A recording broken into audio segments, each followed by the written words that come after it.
Ta ta ta do ton ba to te ba ton to te o in a palote o in a palote.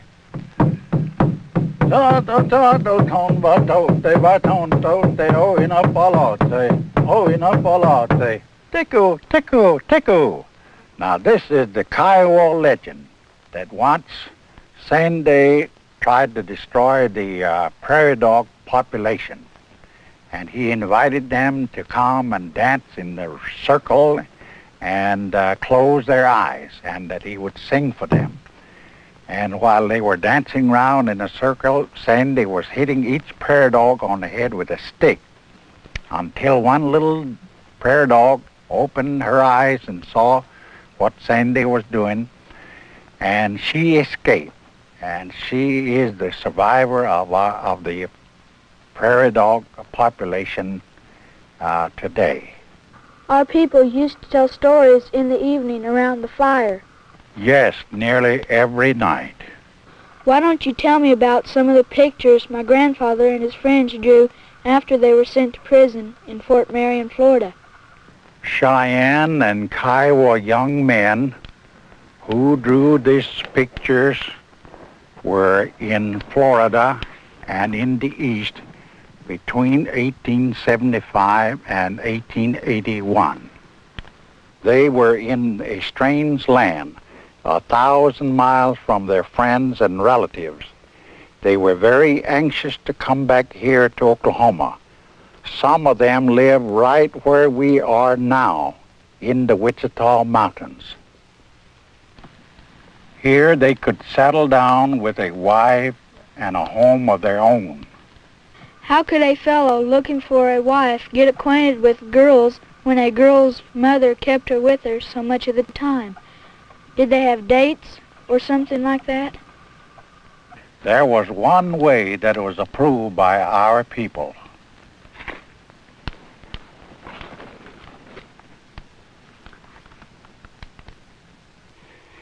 A young man would stand near a girl's teepee with his robe pulled up over his head and hiding his face. As the girl came in or out doing her household tasks, he stepped up to her and threw his blanket around her. Wow! If she did not like him, she would break away from him, and he would be very embarrassed. But again, she might stay and talk to him for an hour or several hours, standing or sitting wrapped in the robe, while the people of the camp passed back and forth about their business. It'd be funny if she was popular and had more than one man wanting to get acquainted.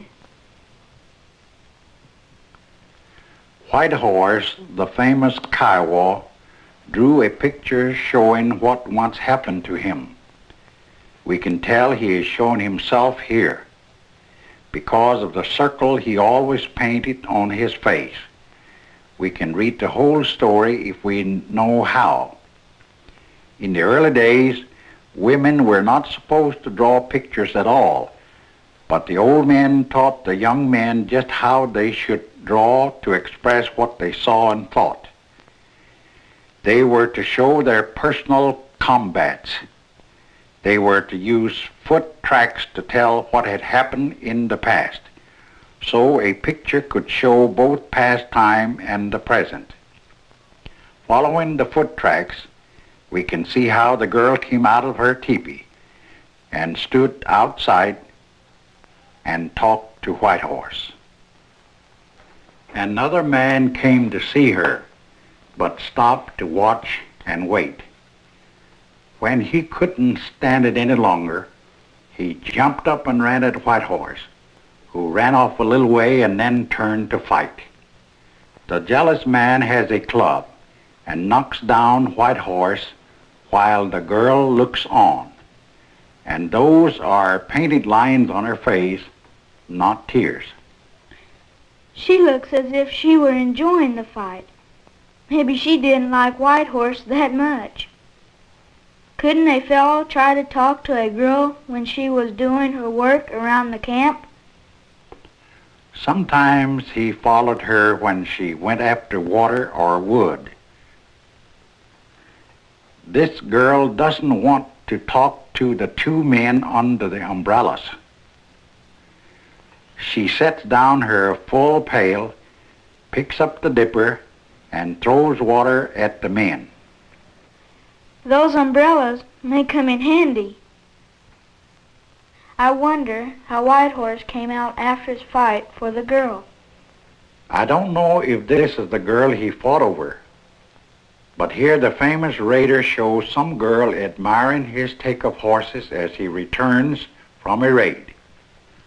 The brand on the horses shows that he probably took them from white men. If a man wanted to marry a certain girl, he would send as many horses as he could to her family with a message asking for her.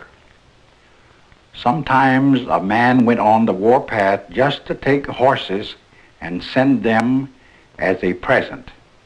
This was the highest compliment that he could pay to the girl and her family. Did you know this was Whitehorse by the circle painted on his cheek? That is one way to tell. The older way is by the name symbol connected to his head. The old man taught him that the right way to identify himself in a drawing was by attaching this little figure of a white horse to his head. Why did Whitehorse bring horses to the girl's family? People respected a man with a large herd of horses because it showed his bravery in warfare. More than anything else, our people admired a man for his brave deeds. From the time he first went to battle, at 15 or 16 years, he tried to win the people's respect as a warrior. There were two kinds of warfare, horse stealing and combat. The Kiowa man named Woha shows a party out to raid an enemy's camp for horses. Why do you suppose they went on foot for horse stealing? Well, they could hide from the enemy in gullies and behind the hills as they went toward the village. They could sneak into the camp quietly, and they could ride home on some of the captured horses and drive the others before them. When men went out to fight, our people might give them a big send-off. The people shown here in the ring are holding a great rawhide which they will drum on far into the night, singing the travel song, while the war party prepares to leave.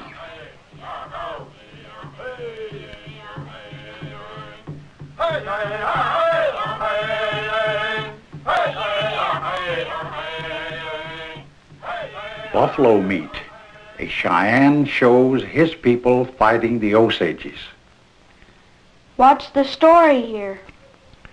The Osages are making a stand in the bed of a creek. Following the foot tracks, we can see how one brave Cheyenne makes a show-off charge circling the enemy.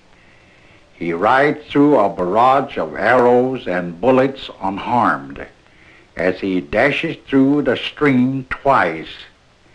An Osage wounds the horse, which staggers to right and left.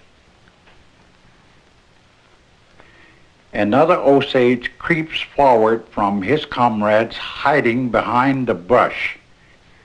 He shoots the horse at close range, brings him down and runs back. The Cheyenne jumps off his horse unharmed, throws away his bow and walks away through a shower of arrows with dignified coolness, as a great warrior should. He holds his shield high. He is sure it was the shield's strong medicine or power that protected him. They could tell a lot in one picture, couldn't they? Men had to be able to do this. Since they had no written language, they often used picture writing or pictography to write letters or leave signs telling other members of the tribe where they had gone or what had taken place. A Tat Liu, the Kiowa, shows the difference between our style of fighting and the white man's. Our warriors take cover behind a ridge, then dash out one at a time as each man wishes to until they are within range of the enemy, when they fire and retreat. The soldiers of the army form a circle with their covered wagons and advance in a line at the command of an officer who will tell them when to fire. A drawing by Zontom, the Kiowa shows a successful war party returning home. The men who are bravest in the battle are allowed to lead the parade. All the men steal quietly up on their own village and then charge it, whooping and frightening their families.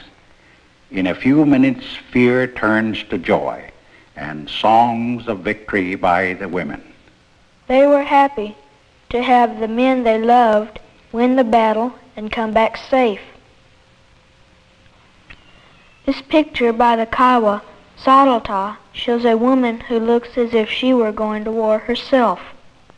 On the way to war, a man needed to be free to ride off swiftly, looking for the enemy over the next rise, and his war horse must not be tired out from carrying a heavy load when he met the enemy. Sometimes he took his wife to war with him to help by carrying his cumbersome weapons until he would need them. Back at the camp, the women would help him by doing the work for the family while he rested from the hard work of war and hunting. What's so hard about hunting? I think it's fun. We go hunting for sport, but in the old days, hunting was a serious responsibility and a tiresome chore.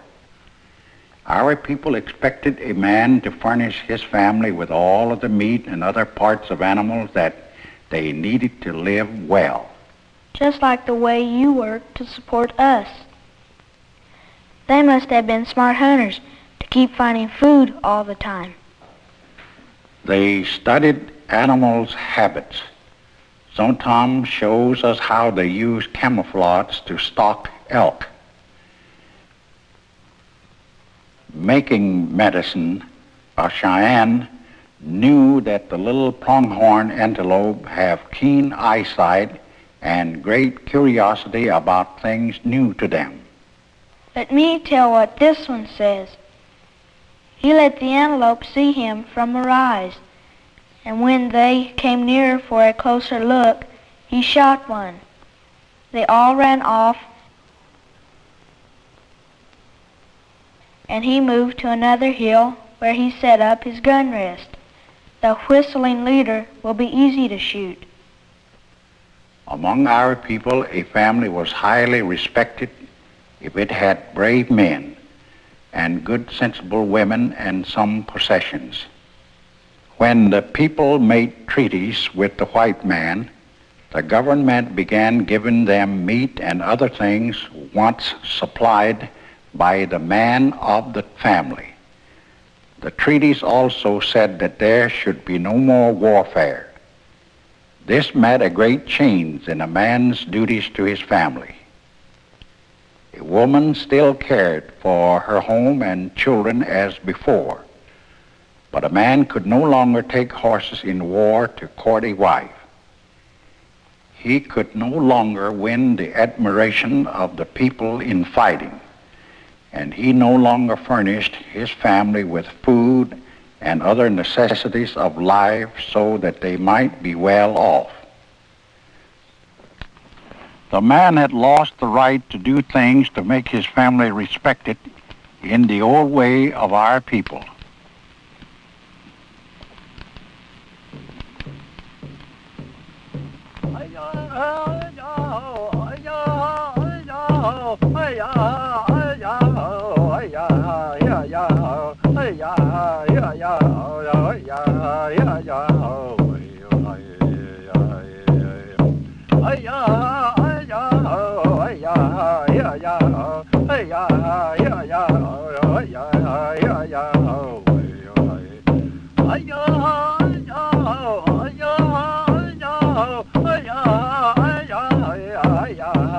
Yeah.